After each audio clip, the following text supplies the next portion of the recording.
We are back again. This is TBR Solutions. We are talking nothing else but finance. My name is the Sober Boys Walefasi from the Big R Financial Services, an authorized financial service provider. Our product supplier on this product, it is Allen Gray. All right, we are helping people who are Gepf members, especially when you're 55 years and above.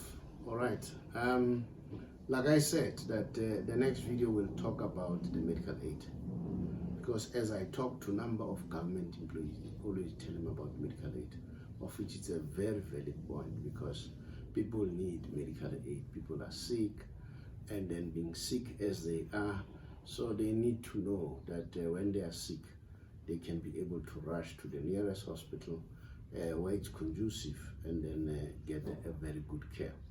But let's look at medical aid very, very closely. I don't know whether you have noticed, medical aid, the larger part of the benefit, or the larger part of the benefit, is on the hospital plan. All right, very meager or little as for day-to-day or doctor consultation. And in most cases, you know it as much as I know, most of the people, their consultation by March, April, May is finished. Then subsequent months, they go on credit. The following month, when they add money, they take the debt, the money that you owe. All right. As I say, the larger part is on hospital plan. All right. But let's look at the hospital plan. You know, how many of us do go to hospitals? In essence, in true sense, in 10 years, just count for yourself. How many times have you been at a hospital? Yes, there are people there, exception cases. They are always in hospitals. In that cases, I would say, stick to the medical aid, all right? And I'm not saying don't take medical aid, because if you take our option, we will therefore help you to solicit another medical aid. Of course, you're not going to get the subsidy, just like we get it from the government. But I just want to look at it, the medical aid. For instance, I've got comorbidities. I've got high blood, I've got diabetes, I've got migraine. But guess what? I've never been in hospital for the past, I don't know how long. I think I last slept at a hospital in 2013, so you can calculate. But the majority of us, we don't go to hospital in 10 years. In most cases, all right? Even if you're at the hospital, you know it as much as I know. They will always say medical aid will never allow you to sleep more than 3 days. All right, 2 days, 3 days is an exception.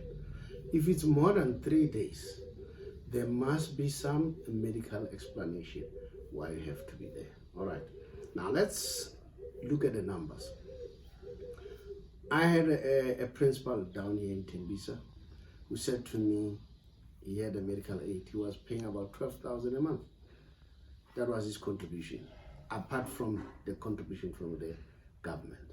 Now, let's take 12,000, you times by 12, which is a year, is 144,000.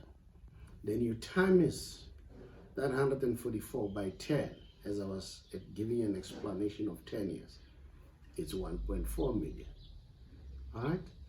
Now, having just indicated that rarely people sleep more than 3 days.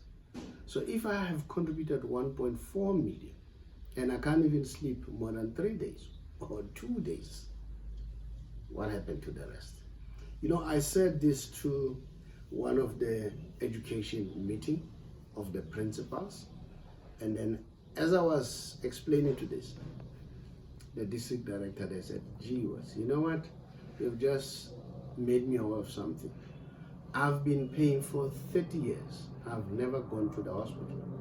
My contribution, if I calculate the way you say it, cents for cents, I've at least contributed 8 million. And remember, you'll never get that money back, all right?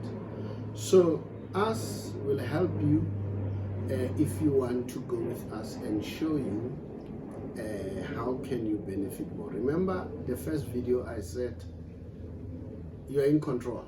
You know how much is in there, all right? You can decide how much you earn. No one decides on your behalf, all right?